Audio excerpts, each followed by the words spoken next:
I'm Brian Winnikins. We are at the World Dairy Expo. Thank you to our Expo sponsors, and they include Dairyland Equipment Services of Plainview, Minnesota, and Woodville, Wisconsin, the Animal Wellness Center of Buffalo Valley, Wisconsin Farmers Union, DeKalb Asgrow Seeds, Samantha Brant, your representative is serving Western Wisconsin, and Compeer Financial. And then joining us right now, Chris Galen with National Milk.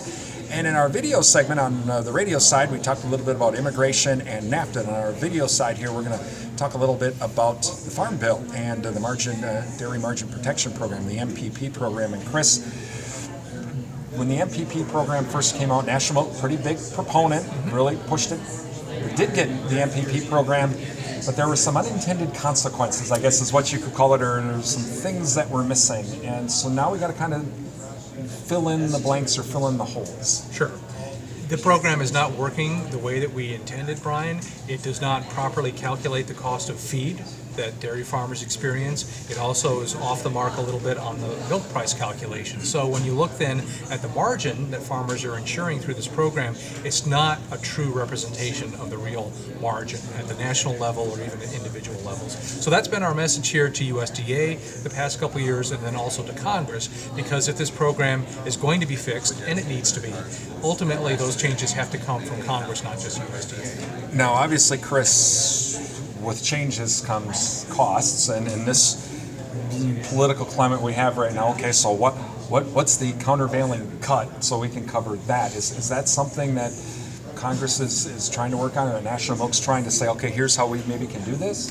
Yeah, absolutely. We've been in discussions with leaders of both parties on both sides of the Hill, and it looks like we're going to be able to get some additional revenue to fix, or at least fix a part of, the defects with the margin protection program. Congress is aware that for farmers across the country, the two safety net programs in the Farm Bill that are not working are cotton and then also dairy.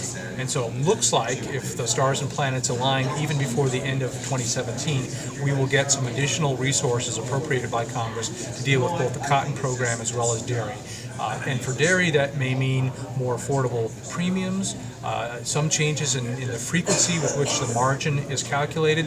It's not going to address all the shortfalls in the program, but it does get us a big step forward in making some needed fixes. One of the things with this year's sign up for the Dairy Margin Protection Program was producers could opt out, which was something that they weren't able to do before.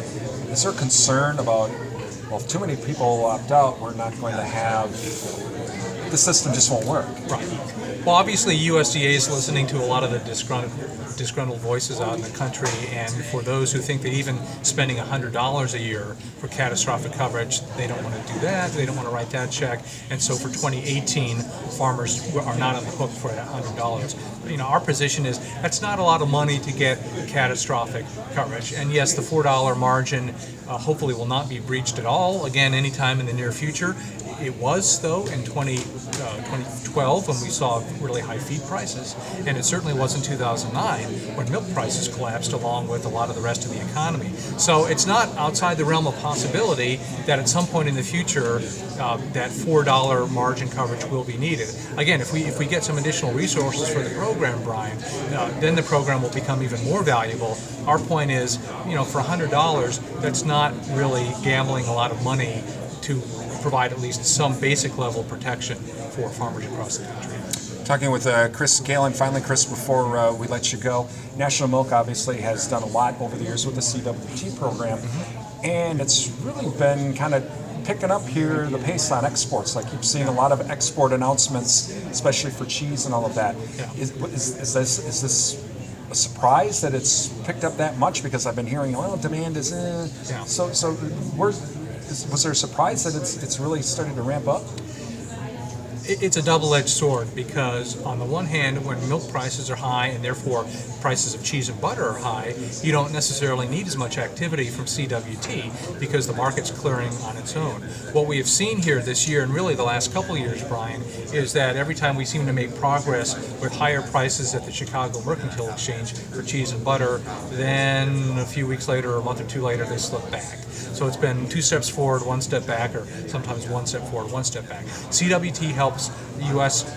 Processors and ultimately the farmers who own those cooperatives be more successful by marketing those products overseas. And we focus on things like cheese and butter because of the milk fat content, and those really help bolster farmers' milk checks the most. Ultimately, though, we need to have some way to remain competitive in the marketplace globally, not just domestically, and CWT is not the only tool, certainly, but it's one of the main tools that farmers have because it's a farmer-led, farmer-funded program. It's not dependent on the government.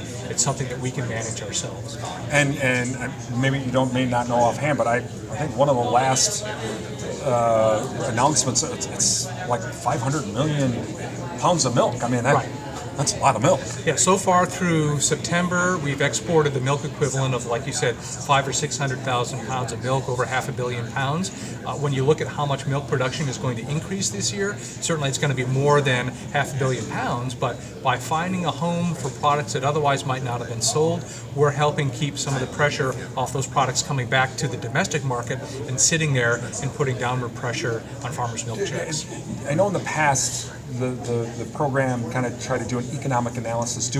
Has there been anything recently about, well, because of all of this milk, this 500 million pounds of milk that we've been able to get out of the market, that's translating to, if we hadn't been able to, milk prices would be 30 cents a hundredweight less. We haven't done any analysis like that recently. What I can tell you, though, is that we are in the process of a strategic plan, talking to the various co-ops that are part of cooperatives working together to talk about the future of the program and what's going to be the most valuable focus for the program going forward. We don't have that process finalized yet, but farmers should know that we're not just doing the status quo, going along to getting along. We're actually looking at what it has done in the past and looking to make adjustments in the future so that we can continue to maximize the value of the investment that farmers are making in the program.